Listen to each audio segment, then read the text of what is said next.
That morning in Villa Serrano, Manuel woke up with a heavy heart. The drought had already lasted 4 months, and the little corn that remained was barely enough to feed the two of them. He sat for a while on the edge of the bed, looking at the old portrait of his wife on the wooden nightstand. Lucas, beside his father, looked at the cloudless sky and asked softly, "Dad, do you think the rain will come back?" Manuel smiled with difficulty and replied, "Yes, son.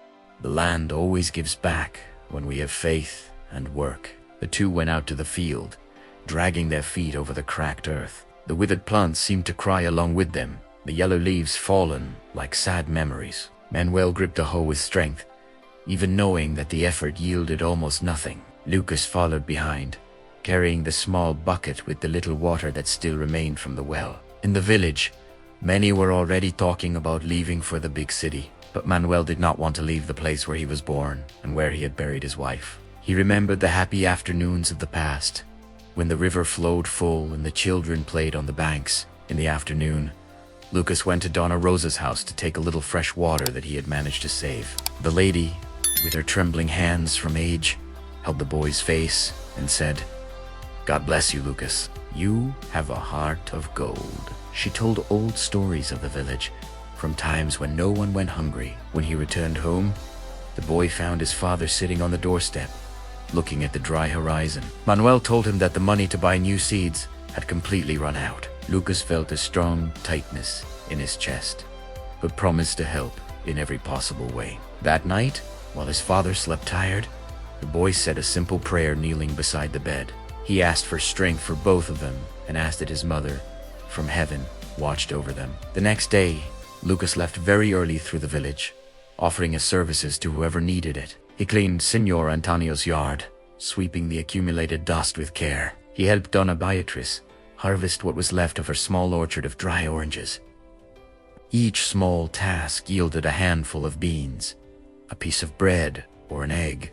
He kept everything very carefully inside a clean cloth to take to his father. Manuel, seeing his son's effort, at the end of the day, felt his eyes water, but pretended it was dust from the road. Thus the days passed, with Lucas learning to be a man before his time. He carried firewood for old Donna Rosa every afternoon, even with the sun burning his back. He helped Senor Pedro repair fences broken by the hot wind. The whole village noticed the thin boy, always with a smile on his face, ready to lend a hand. Donna Rosa told the other women about Lucas's kindness while they sewed on the porch. The news spread from house to house like a light wind of hope in the midst of hardship. Manuel worked even harder, repairing old tools for the neighbors. The father's heart filled with pride mixed with silent worry. He feared that his son would suffer too much from poverty and lack of food. But Lucas never complained. He just said, "As long as we are together, Dad, everything will be fine." On the hot nights, father and son sat in front of the little house and looked at the stars. Manuel told old stories of the village, from better times, to keep the boys' spirits up. In that humble little house, the love between father and son was the only light that did not go out. Even with their bellies rumbling sometimes, they slept grateful for still having each other. And so ended the first part of that story of struggle, hope, and deep affection. With the passing of the weeks, the situation in Villa Serrano became even more difficult. Many fields were completely lost, and hunger roamed the doors of almost every house. Manuel fell ill with a strong fever because of accumulated fatigue and poor nutrition. Lucas, frightened, took care of his father as best he could, giving him herbal tea that Donna Rosa had taught him. The boy didn't sleep properly, dividing his time between caring for his father and looking for food for both. He walked kilometers over the dry land to exchange small services for a little milk or flour. Sometimes he returned with hurt feet, but always with a smile, so as not to worry his father. One day, Senor Pedro, whom Lucas had helped before repairing fences, appeared at the humble little house. He brought a bag of seeds and said, "Your Lucas taught me that helping is the right thing. Now, it's my turn." Other neighbors began to arrive slowly, each bringing something: a little rice, simple medicine, dry firewood. Donna Rosa organized the women of the village to make hot soup and take it to Manuel every afternoon. Lucas cried with emotion when he saw the whole village united for the good of his father. Manuel, weak in the improvised bed, held his son's hand and whispered, "Look, son, the kindness you planted is sprouting now." The fever went down slowly, thanks to the loving care and the silent prayers of everyone. Lucas, exhausted but happy, sat beside his father and told all the little stories he had heard in the village. He said that one day they would plant a big garden for the whole village to enjoy. The neighbors took turns to help with the chores at Manuel's house, bringing water and firewood. The drought still punished the fields mercilessly, but the hearts of the people were more moist with solidarity. The boy learned that no one is alone when living with love and respect for others. Manuel gradually regained his strength and looked at Lucas with deep admiration in his eyes. He saw in his son the living reflection of the wife he had loved so much. Kindness, courage, and willpower. On the clear nights, father and son talked quietly about future dreams for the family. Lucas wanted to learn to read better so that one day he could tell the village stories to other children. Manuel promised that, when he got completely better, he would teach everything he knew about the land. Villa Serrano, even suffering from the lack of rain, showed its true wealth. The people with good hearts. Thus, in the midst of the greatest difficulty, a new and strong hope sprouted among everyone. Donna Rosa visited every morning to see how Manuel was and bring words of comfort. Signor Antonio brought an old blanket to warm Lucas' father on the coldest nights. Lucas helped prepare the medicine and cleaned the house with care so his father could rest better. The boy felt his chest full of gratitude with every gesture of affection they received. Manuel, still weak, stroked his son's hair and thanked God.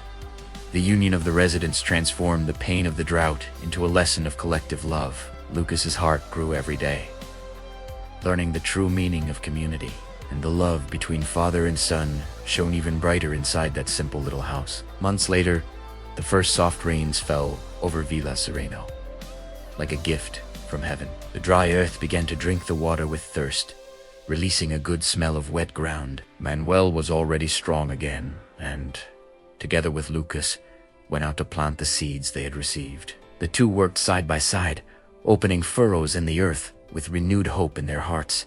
The neighbors united to help each other in the fields, forming joyful work groups full of conversation. They sang softly while planting, and the laughter of the children returned to echo through the village. The harvest, although small, was enough for everyone to have the basics and still have a little left over. Lucas grew a little more that year, both in body and in his generous soul. Manuel looked at his son with shining eyes and felt his chest full of deep gratitude. In the village square, on a sunny Sunday afternoon, the people gathered to celebrate the victory. Donna Rosa, with her sweet voice, asked Lucas to tell how everything had begun. The boy, embarrassed and with red cheeks, spoke of the importance of helping and being helped. He told with simplicity how the kindness of his father and the neighbors saved them both. Manuel hugged his son in front of everyone and said with a choked voice, "This boy taught me what it is to be a father for real." Tears rolled down several faces, for everyone knew the story of struggle and union. Villa Serrano never forgot that drought and the great lesson it brought. Years passed, and Lucas became a good and responsible man, a teacher at the village school. He told the same story to the children, teaching old values with patience. Manuel lived many years beside his son, seeing him marry and have his own grandchildren.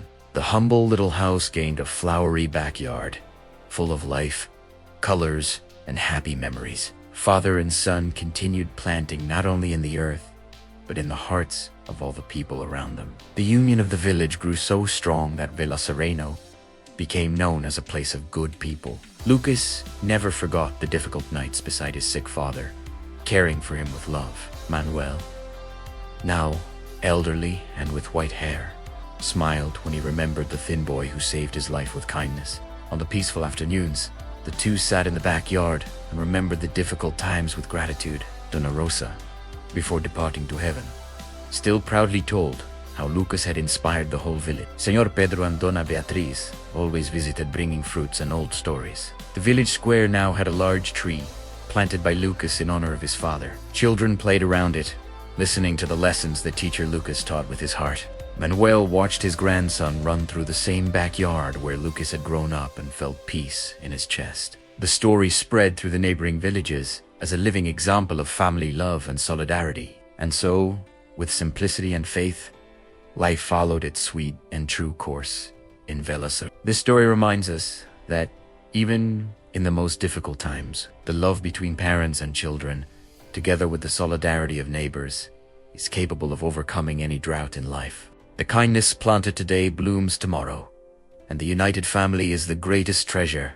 anyone can have. Value those by your side, help without expecting reward, and teach the new generations the value of honest work and an open heart. If you liked this touching story told in the old-fashioned way, subscribe to the channel to receive more narratives full of lessons and emotion. Leave your like and share with those who need to hear a message of hope.